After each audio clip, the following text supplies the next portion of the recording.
In an emergency, one call can bring help to the most remote locations and hope to the most desperate victims. I'm William Shatner. Tonight on Rescue 911, true stories of heroes who risk everything to save people in danger. On a chilly autumn day in Elkhart, Indiana, 19-year-old Paulette Whitner was driving her mother Sheila to their second jobs. Stunt people have helped us reconstruct their story.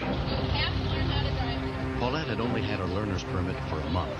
She was still getting used to handling her mother's oversized wagon and its automatic transmission. I was doing okay until she started talking about you gotta drive with one foot. I always drove with 2 feet. I can't help it. It's a habit. Near the six-span bridge, 24-year-old Todd Brill happened to be looking out the window of his mother's house. I was standing in the living room. My mom and her boyfriend were standing in the kitchen talking. When I was trying to drive with 1 foot, I messed up and I hit the accelerator.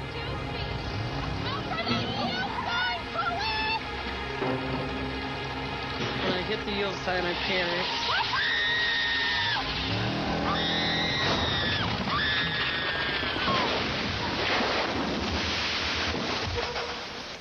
The heavy car had flipped over midair and landed upside down in the St. Joseph River.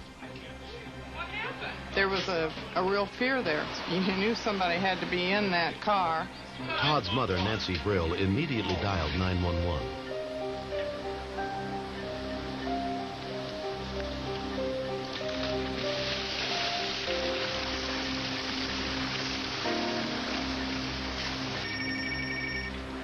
Police, fire, and ambulance. The call came in at 4:36 p.m. The car's gone into the river.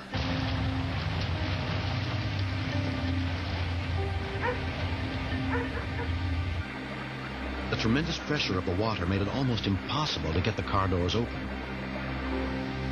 He was down under there a long time. I remember Nancy looking to me very scared, and I said, he'll be all right. But he was underwater longer than I thought he should have been.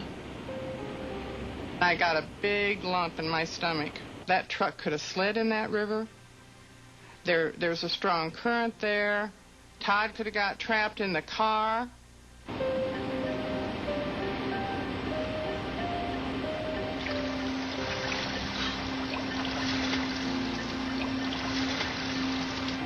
From up on the bridge, Nancy DeWitt had seen the car go over the side. At the time, I thought he had just come out of the truck. I didn't know he had come out of the house. It was very cold. The water was cold. The air was cold.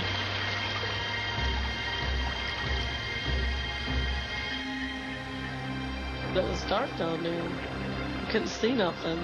There's no finding anything. No door handles, you couldn't find them. Couldn't find windows, things, nothing. We figured if we was going down, we was going to go together, so we held hands and figured when they got us either out, dead or alive, we'd be together still.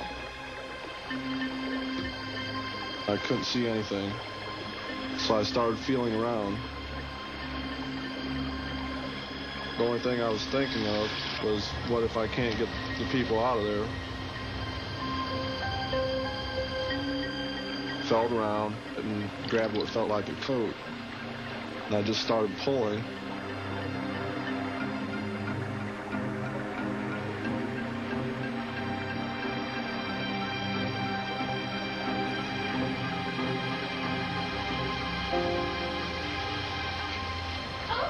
Todd finally managed to pull Paulette free and drag her toward the safety of the shore. On the way, I asked her if there was anybody else in the truck. I was yelling at her to come to me to get her out of the water. She kept running to stay in the water. She was screaming, "My mother, my mother."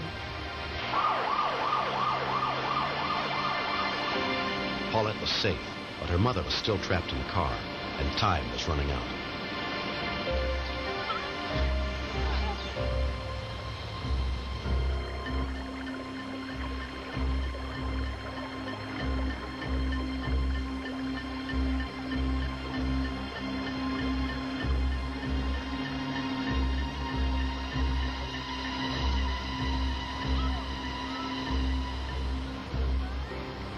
Todd finally pulled her out, and I thought she was dead.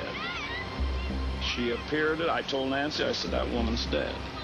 When I seen him pull her up, You know, I didn't know if she was alive or dead or what. So I said, look, I done killed my mom and all this. I'm screaming.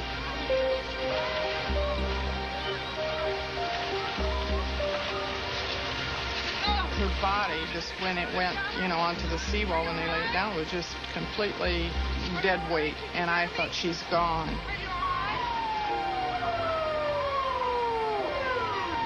When the paramedics arrived, Sheila was conscious, but having some trouble breathing. I kept screaming that she had the asthma, she needed to get out, she needed to breathe, she needed air. I was sitting there screaming hysterically, and they're trying to calm me down. Ma'am, can you hear me? We had two of them in the water that just got them out. Don't know how long they've been under. Todd was standing there in his wet clothes, and it was very cold at this time of year, and he was just shaking and just kind of staring over the whole scene. Looked to be kind of in a shocked state.